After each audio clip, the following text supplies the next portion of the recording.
Hi friends, it's a joy to be with you. One of the passages that I read in my quiet times a few months ago has been going over and over in my mind through the uncertainty of this COVID-19 lockdown we've been experiencing. And it's the account of Jesus calming the storm in Matthew chapter 8. I cannot help but feel we're in a season perhaps like never before when we can get a sense for how the disciples felt in that boat. An occurrence they had little control over had come with a fury, and they were within moments of being swamped.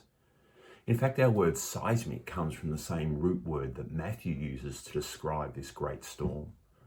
Though some of the disciples in that boat knew the Sea of Galilee very well, this was perhaps something different altogether for them to experience. Likewise, no one really saw the impact that COVID-19 would have on us, indeed on the entire world. Many have died, many more have been infected, closer to home because of the measures taken to try and reduce its severity. Some have lost jobs or have had their hours reduced. Others are feeling isolated and alone. Yet in reality, all the other trials of life do not take a holiday because of COVID-19, do they? Some are sick with their own significant illnesses.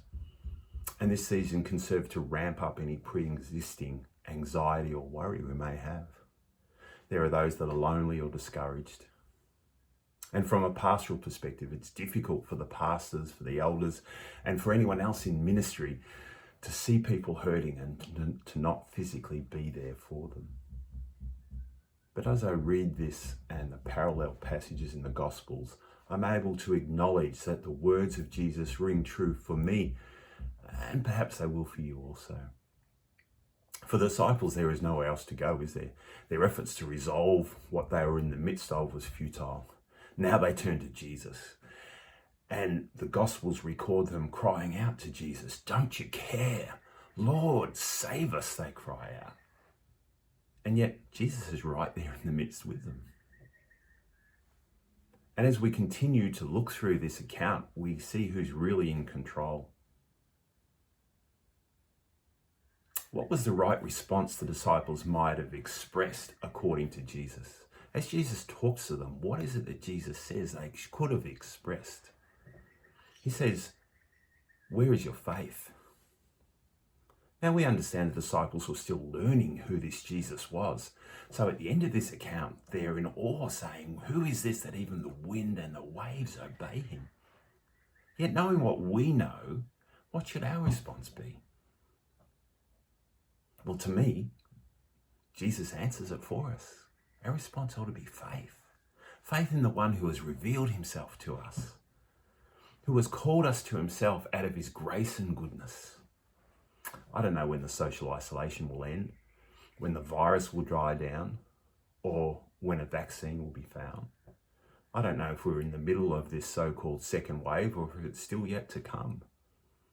I don't claim to know what God's sovereign plan for each and every one of us is through this, but I do know that we who acknowledge Christ as Lord can know with full assurance he is there in the midst with us.